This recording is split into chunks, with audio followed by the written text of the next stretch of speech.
Hello, everybody. Welcome to Potty Training 101, Step by Step.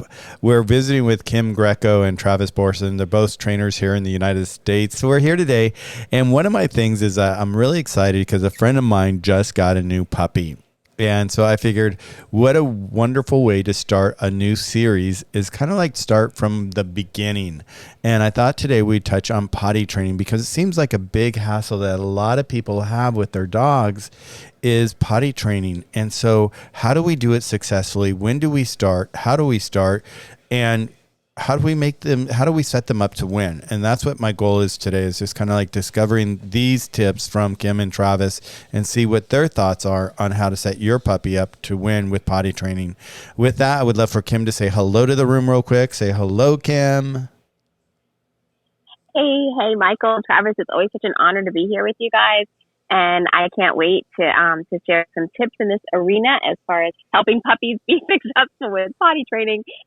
And it's just always fun to be here. So thanks so much, Michael, for hosting these rooms. And I'm really honored to be part of it. Thank you, Miss Kim. Mr. Travis, welcome. Say hello. All right. Hey, everybody. Kim, I think that was great. That's probably the quote of the day. You start talking and you go, nope, and just start right over. That's awesome. Yeah, it's going to be great. Love puppy stuff. Love chatting about that. I have no doubt, because I know for a fact that Kim and I do recommend some different things when it comes to puppies. So this is lining up to be a fun one. So let's start here, guys. Okay, so my friend, who's in the room, by the way, just got a little Doberman Pinscher, and he's so cute. His little name is Hunter, and he's just adorable. I saw him last night for the first time. And we're talking about potty training. You know, where do you start? I mean, how do you start to be successful at it? That's my question. Is like, I did a lot of Google searches and I'm like, oh, learn how to potty train your puppy in 7 days or 10 days to successful, potty training. And it's like, there's all these, we call them puffery sometimes articles, because at the end of these articles are always trying to sell you the next step of like, oh, here, get the free information sheet, but pay $10.99 for shipping. So there's always something. So where do we start, Kim? Where do you start? When you have a client that has a puppy and they have this problem, where do you start? Well, when they have a puppy, I wouldn't even really say it's a problem. Yeah, when it's not a problem. Get a puppy, especially if it's right. When you first get a puppy and you bring it home, potty training is for sure going to be most likely your biggest priority in communicating to your puppy and helping them learn that where they need to be going to the bathroom. And so for me, where do I start? It's really just a matter of being consistent and clear in our communication with the puppies right out of the gate. I recommend using a crate and crate training puppies. That helps in a variety of different aspects of their life, but it really helps with potty training. But for me, I tend to want to be able to take the puppies outside to the same spot each time for them to relieve themselves. I like to give the potties. I did it again. I like to give the puppies treats when they go to the bathroom outside, and then manage them and watch them very, very closely when they're in the house, and making sure that I don't try to go too long in between potty breaks. But recognizing, I think it's really important to understand that instead of looking at a watch and say like, okay, just took them out, I think they can go 30 minutes or 40 minutes before they need to go back out again. Instead of looking at a clock, I think it's more important to look at how much energy the puppy is expending, because clearly if they're sleeping, you don't need to wake them up to take them out. But as soon as they wake up, they're going to need to go out. If they've had something to eat, they're going to need to go out. If they've had something to drink, they're going to need to go out. If they have been playing or really enthusiastic with lots of running, they're going to need to go out. And so if you take a puppy out to go to the bathroom and it comes in and drinks some water and then runs around your house for 10 minutes, it's possible it would need to go out and urinate again, versus in your mind, you might think you have another half hour, 45 minutes before you need to take them out. So it really kind of depends on what they're doing. So let's step back one step, okay? Because I love everything you're saying, and I'm already advanced into what you're talking about. But let's go back to, like you mentioned, crates, and that's where I wanted to go. Is what are the tools that you need at home to start this process? You mentioned crates. Why crates?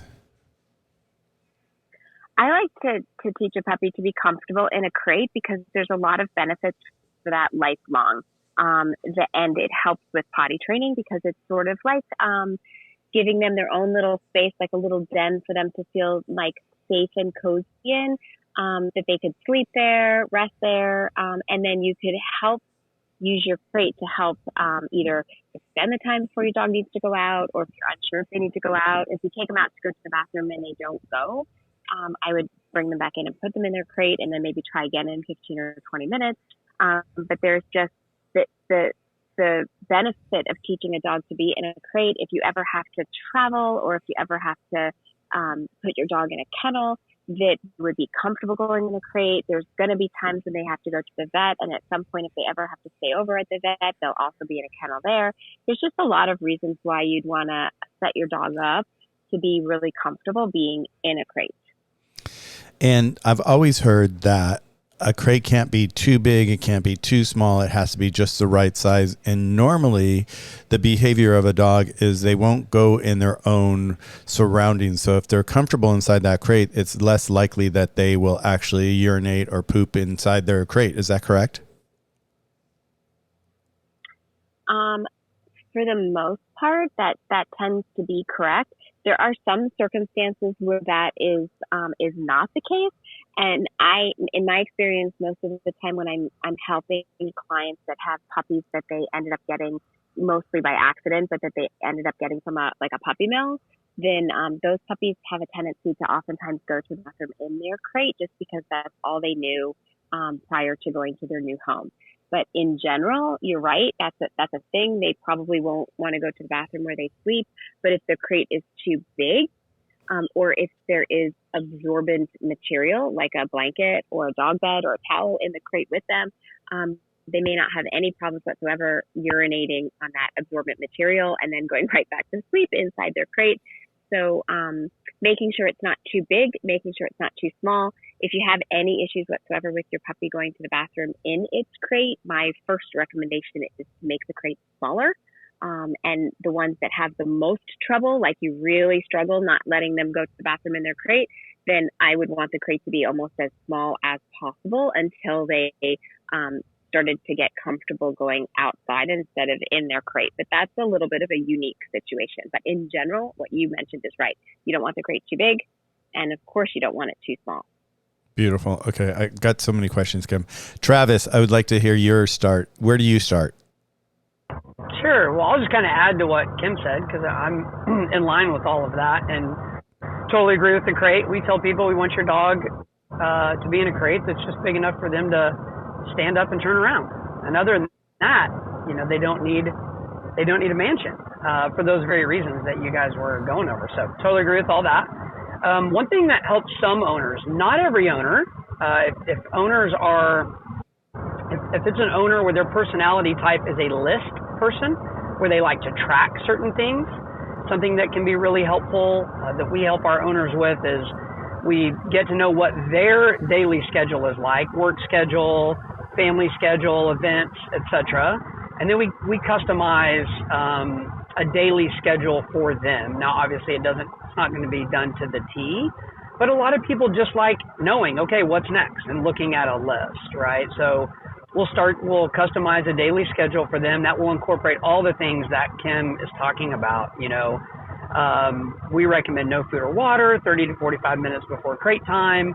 Obviously, every time out of the crate, you go straight out to potty. If the dog doesn't potty, you do not come back in and let them roam around free. If you know they need to go, we go back in the crate, not as punishment, just as a place to help contain the potty.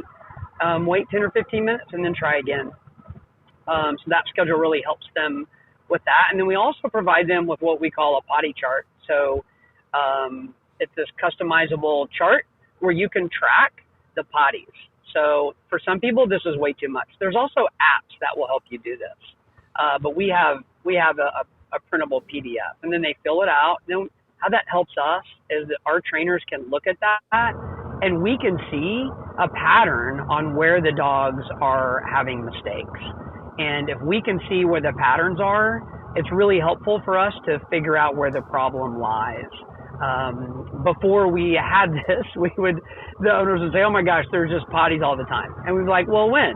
And they'd be like, well, just like all the time. Just all the time.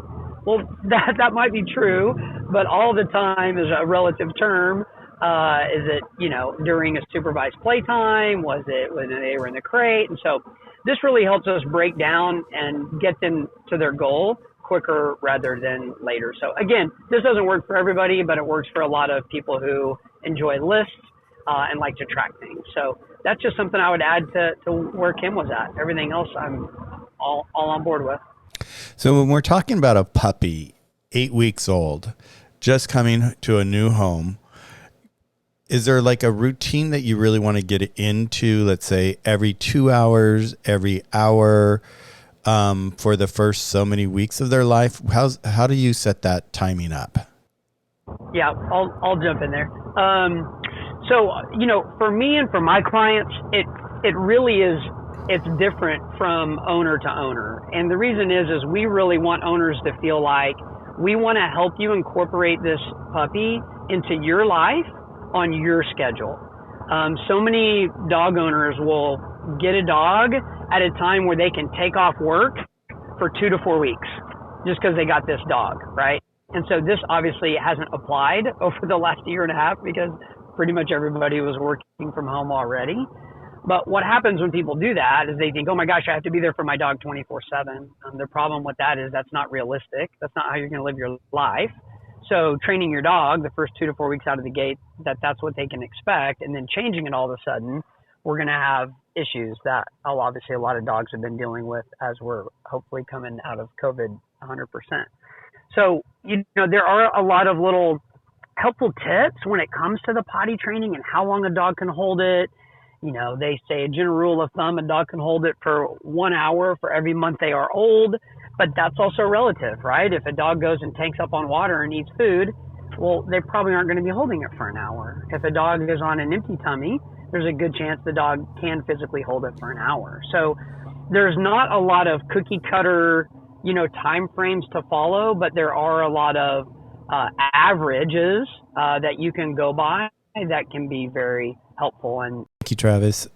Kim, let's talk about the essentials. Pads. When you get a puppy and you've got a crate, do you put pads around the house? What's your thought on that? Kim, what's your thought? What's your thought on that, Kim? Oh, this is going to be fun.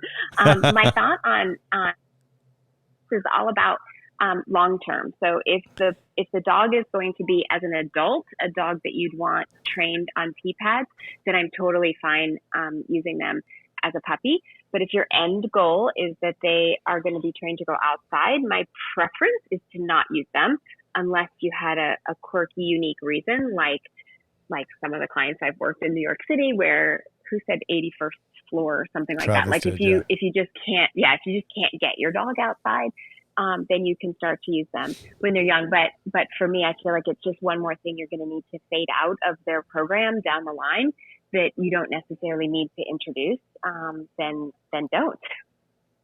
Travis? Dang it. I agree with her. I totally agree. No, but and I'm sure Kim sees this all the time, and it really is something that the owners need help understanding, is that, and I'd like to get Kim's thoughts on this, but I've had owners go, well, there's like this pheromone on this wee pad, that helps them want to go there, right? Or that they read on the box, or they'll say, well, we leave a little pee on there so that they want to go back and use it again, right? And we could argue till we're blue in the face about all of those different things, whether they work or not. But at the end of the day, the big difference is we're inside or we're outside. And there's a lot of similarities between a wee pad and a placemat or a carpet or a floor rug or a runner, right? They're just too similar. And so same with Kim. I really find out like, hey, is your long-term goal potty outside? Because if it is, let's just cut to the chase and get right to it. But we've seen it all, and I'm sure Kim has too, where people line the inside of the crates with pee pads. They will have a pin outside of around the dog crate, leaving the crate door open, filling it with wee pads. Which if you're wee pad training, there's some of that we could dissect and never put PB pads in the crate, as my opinion, unless there's some weird situation. But it just all gets confusing. And so I'd say the biggest requests are we have who people want the opportunity or ability to use both, right? They have a small dog. Can I use the PB pads when we're inside and then, go outside when it's warm outside? And the answer to that is, well, sure you can, right? But how consistent will it be is the question. And rarely have I seen a dog that consistently hits a PB pad indoors every time, and then will also go outside every time and never have an accident anywhere else other than the one PB pad or going outside. I've rarely seen that in my almost 20 years. So I don't know, Kim, maybe she's different. Have you seen that very often, Kim? Rarely. I have seen some people be able to get their dogs comfortable on one or the other. I have one client in particular whose dog goes outside all the time without any issues or problems. But when it's raining, she uses a pee pad and the dog's fine with that. But I think it really just depends on sort of exactly what your long-term goals are. And it is, I just agree with Travis 100%. Like it's getting your dog used to going outside is great. If you I think it can be confusing to have it be sometimes okay to go in the house and sometimes your goal is that they go outside. So making sure you're really clear, Michael, on what you want for your long-term plan is really helpful even when you are starting out as a puppy. Yeah. And I think, that's kind of my feeling too, is like, it's just, you're adding one more thing. Like Travis said, you're going to have to take away eventually because you don't want to have those scattered around your house as the dog gets older and older and older. Your goal is to train them to go outside. And I mean, that would be my goal. So no PP pads. I love that. Kim, Travis, this is Sam. And this is, who just got Little Hunter last night. And this is my friend. So Sam. Hi everyone, my name is Sam. I just got the most beautiful Doberman pincher. Yeah, it's such a beautiful pincher. He's so cute. So Travis, what do you think about potty issues? Let's go there. With that said, from a simple potty training issue, what I would recommend that you do is, number one, we tell all our owners that their puppies are never out of line of sight. If a puppy goes out to potty and doesn't go, they go back to the crate, not as punishment, but just as a safe place that would allow you to go and do other things. Assuming the crate is the right size, they won't poop or pee in it, and then you can try again. And then when they do finally go, you can then reward them with the freedom of space, all still staying in the line of sight of the owner and or even on a leash, which we have our dogs, when they're in the home for the first 2 to 4 weeks.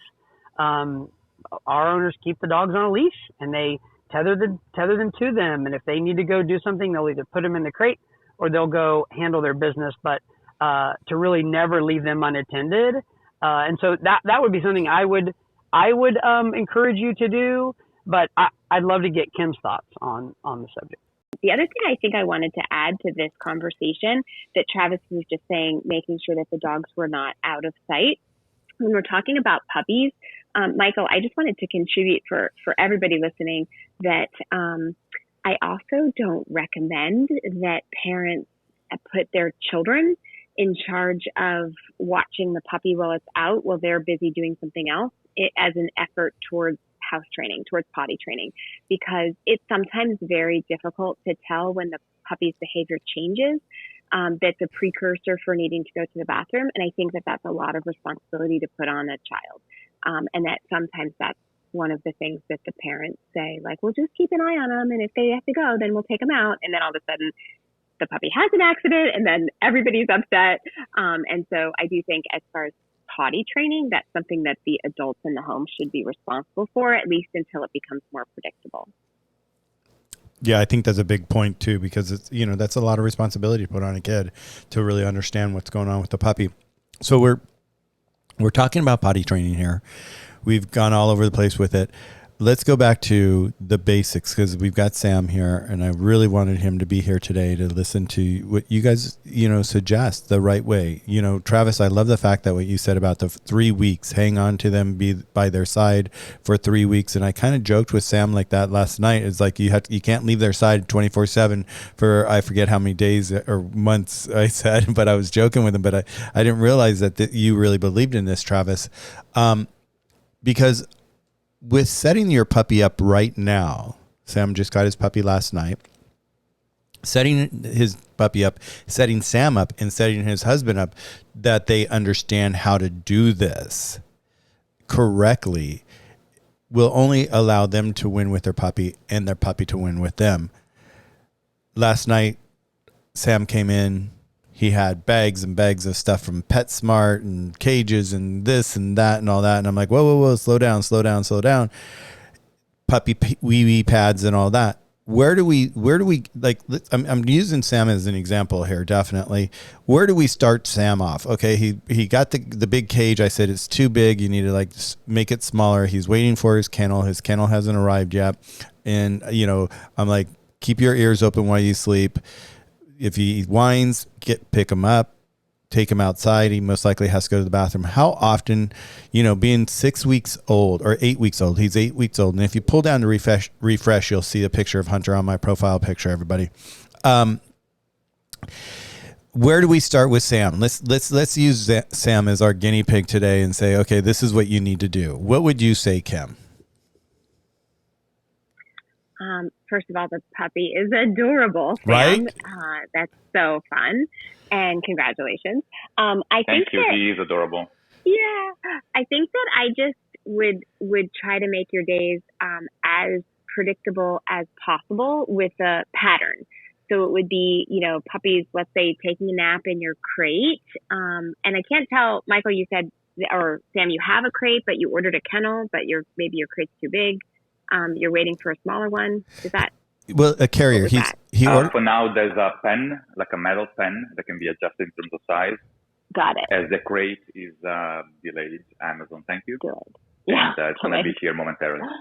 Okay. Yeah. And so when you get your crate momentarily, it usually oftentimes will come with a divider that you can maybe make it a little smaller.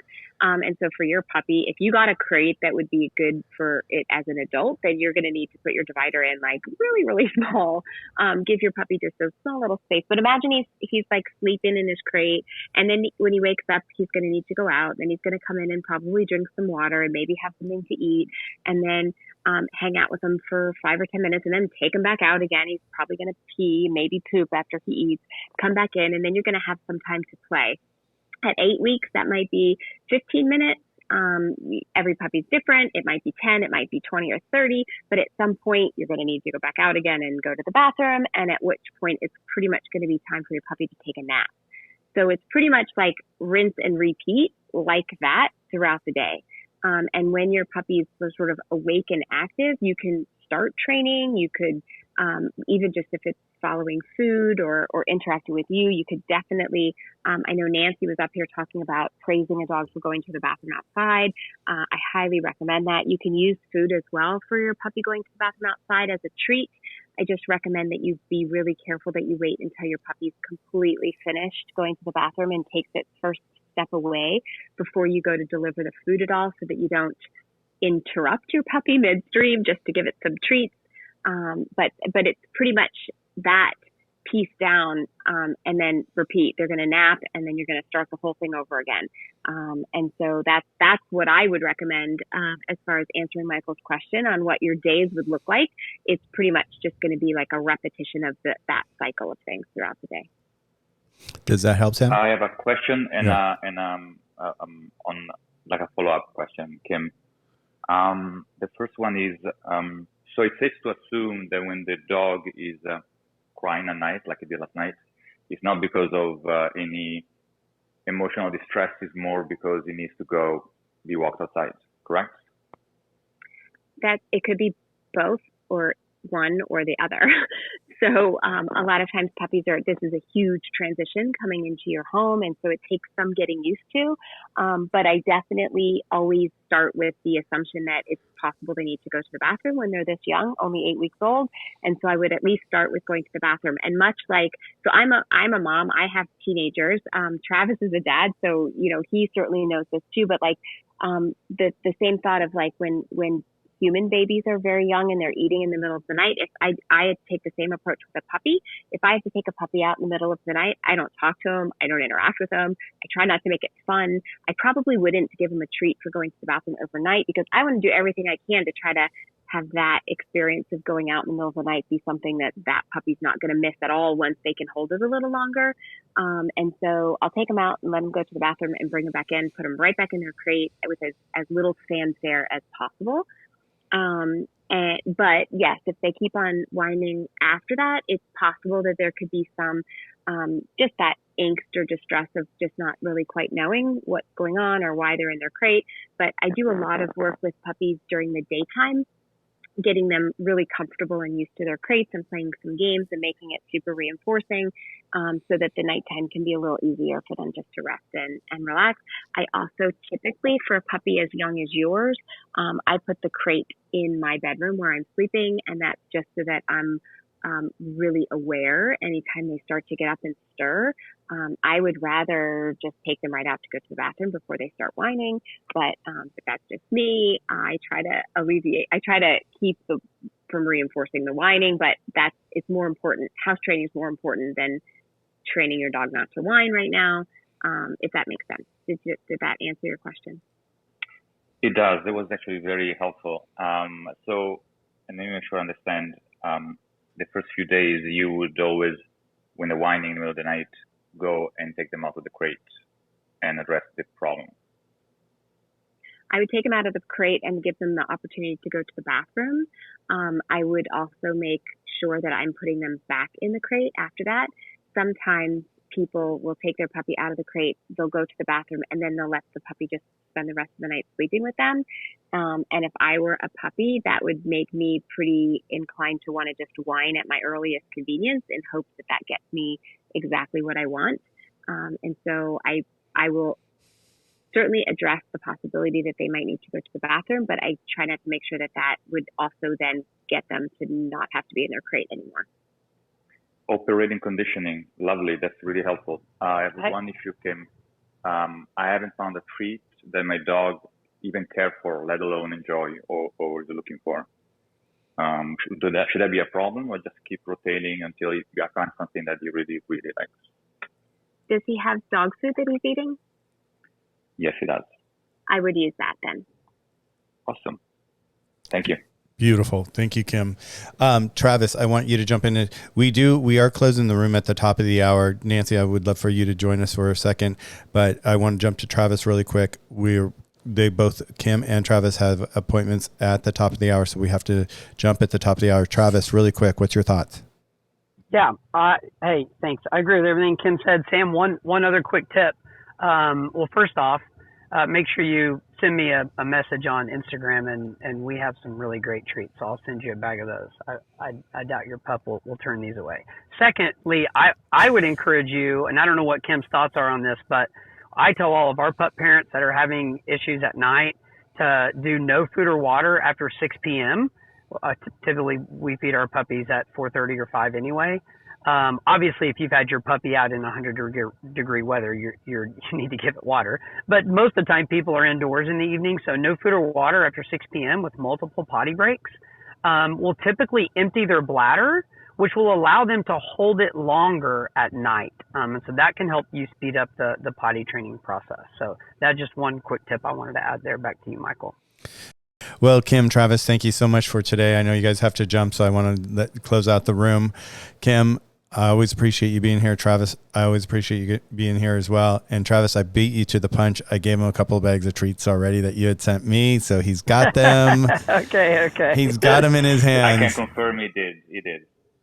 Yes. So, well, thank you everybody for being here today for Potty Training 101. We'll continue these courses for the next few weeks. Sam's been an inspiration for this room today. Just seeing his little hunter, so cute. And I just want to set him up to win. And I think by using him as an example and having him here as a participant and just going through these stages just allows everybody in the room to hear the mistakes that might be made or the triumphs that go along the way and what works and what doesn't work. So with that, I'm going to go ahead and close out the room today. Kim, Travis, have a great day. Whatever you're doing with your clients, knock it out. Thank you guys. I'm Michael and I'm out. Wow. Well, that's a wrap here on The Journey. We talked about potty training, where to go, how to go, when to go. So nice to have everybody in the room today. Thank you very much for joining us to The Journey. Please subscribe, hit the like button, and we will see you soon. Thank you. And I'm Michael and I'm out.